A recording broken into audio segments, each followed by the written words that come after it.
اور تمہیں کہانی سناؤں، حضرت عدی بن حاتم روایت کرتے ہیں، صحیح بخاری میں روایت ہے، یہ حاتم تائی کے بیٹے ہیں، کہتے ہیں میں حضور کی خدمت میں حاضر ہوا، ایک شخص آیا، کہنے لگا حضور غربت نے میرا برا حال کر دیا ہے، اور اس نے شکایت کی غربت کی، پسماندگی کی اور اپنی معاشی بدحالی کی۔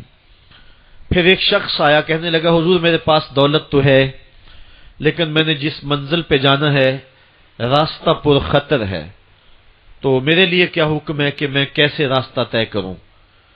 تو یہ دو لوگوں نے یہ باتیں کی، تو حضرت عدی کہتے ہیں کہ حضور نے روئے سخن میری جانب موڑا اور میری جانب مخاطب ہو کے کہا عدی تو نے ہیرا دیکھا ہے؟ عدی کہتے ہیں میں نے عرض کی حضور دیکھا نہیں، سنا ہے، ہیرا یہ شہر ہے عراق کا۔ تو حضور نے فرمایا عدی تو نے ہیرا دیکھا ہے؟ میں نے کہا نہیں حضور دیکھا نہیں، اس کا تذکرہ سنا ہے۔ فرمایا عدی اگر اللہ تجھے زندگی کی مہلت دے تو ہیرا سے ایک خاتون چلے گی، تو اپنی آنکھوں سے دیکھے گا اور مکے تک پہنچے گی اور اللہ کے گھر کعبہ کا طواف کرے گی، اور اس کو ہیرا سے لے کر کے مکے تک اللہ کے علاوہ کسی کا ڈر نہیں ہوگا۔ کہتے ہیں کہ میں نے دل میں کہا کہ پھر بنو طے کے ڈاکو مر گئے ہوں گے جنہوں نے عرب کے اوپر روب ڈال رکھا ہے، تو وہ تو پھر ختم ہو گئے ہوں گے۔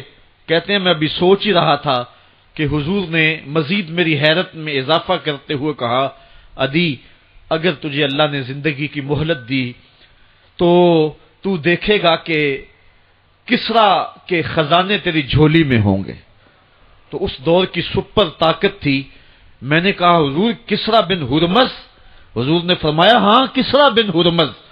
کہتے ہیں کہ حضور نے پھر فرمایا عدی اگر تو زندگی پائی تو وہ دن بھی دیکھے گا کہ ایک شخص زکوٰۃ کی رقم لے کر کے، زکوٰۃ کی چاندی لے کر کے، زکوٰۃ کا سونا لے کر کے نکلے گا اور اس کو کوئی زکوٰۃ کا مستحق ہی نہیں ملے گا۔ حضرت عدی بن حاتم کہتے ہیں کہ پھر میں نے وہ منظر اپنی آنکھوں سے دیکھا کہ ہیرا سے ایک خاتون چلی اور مکے تک پہنچی، اور امن ایسا تھا کہ اس کو اللہ کے علاوہ کسی کا ڈر نہیں تھا۔ پھر وہ لمحے بھی میں نے دیکھے کہ کسرا بن ہرمز کے خزانے مسجد نبوی کے باہر پڑے ہوئے ہیں۔ تو کہتے ہیں تیسری چیز میں دیکھ نہ سکا، اور میں نے لوگوں کو کہا کہ یہ میں تو نہیں دیکھ سکا، میری شاید زندگی وفا نہ کرے، اور اگر تمہاری زندگی وفا کرے تو تم دیکھنا میرے آقا نے جو فرمایا تھا دو باتیں تو پوری ہو گئی ہیں، اور تیسری بات تم دیکھ لو گے۔ حضرت یحییٰ بن سعید فرماتے ہیں کہ حضرت عمر بن عبدالعزیز کا زمانہ تھا، اور انہوں نے مجھے افریقہ کی جانب زکوٰۃ وصول کرنے کے لیے بھیجا۔ میں وہاں سے زکوٰۃ وصول کی، اور پھر میں زکوٰۃ لینے والے مستحقین کو ڈھونڈنے لگا، تو کہتے ہیں مجھے کوئی مستحق نہ ملا۔ پھر میں غلام پکڑتا اور اس کے پیسے دے کے اس کو آزاد کرواتا چلا جاتا۔ حضرت عمر بن عبدالعزیز کا زمانہ ہے کہ گورنر ہے عراق کا، وہ حضرت عمر بن عبدالعزیز کو لکھتا ہے کہ اتنی رقم ہے، اس کا کیا کرنا ہے؟ تو عمر بن عبدالعزیز کہتے ہیں رقم لے کے یہاں نہ آنا، وہاں عراق کے لوگوں میں بانٹ دو، جو زکوٰۃ کے مستحق ہیں ان کو تقسیم کر دو۔ تو گورنر لکھتا ہے جو مستحق ہے ان کو دے دی، اب کوئی مستحق نہیں رہا تو میں کیا کروں؟ تو حضرت عمر بن عبدالعزیز کہتے ہیں جو مقروض ہیں ان کا قرض اتار دو۔ تو کہتے ہیں کہ ہاں قرض بھی میں نے اتار دیا ہے، رقم پھر بھی بچ رہی ہے، کیا کروں؟ تو حضرت عمر بن عبدالعزیز نے پھر لکھا جو شخص شادی کرنا چاہتے ہیں ان کا حق مہر ادا کر دو۔ میں نے کہا کہ وہ بھی کر دیا ہے، رقم پھر بھی بچ گئی، اب کیا کروں؟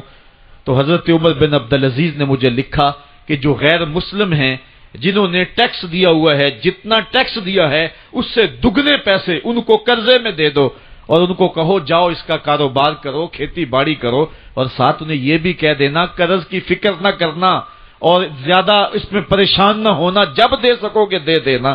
یہ دور بھی پھر اسلام نے دیکھا اور یہ گھڑیاں بھی دیکھی، جب چیتھڑے پہنے ہوئے تھے، جب پیوند لگے لباس پہنے تھے، جب پیٹ میں ڈالنے کے لقمہ بھی نہیں تھا، اللہ کا دین اس وقت بھی غالب تھا، اور جب گلیوں کے اندر ریشم بکھرا ہوا ہوتا تھا کوئی اٹھانے والا نہیں تھا، دین اس وقت بھی غالب تھا۔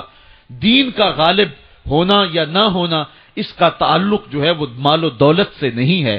اقبال کہتا ہے کہ زوال بندہ مومن کا بے زری سے نہیں، مومن کا زوال بے زری سے نہیں ہے بلکہ اس کا سبب کوئی اور ہے۔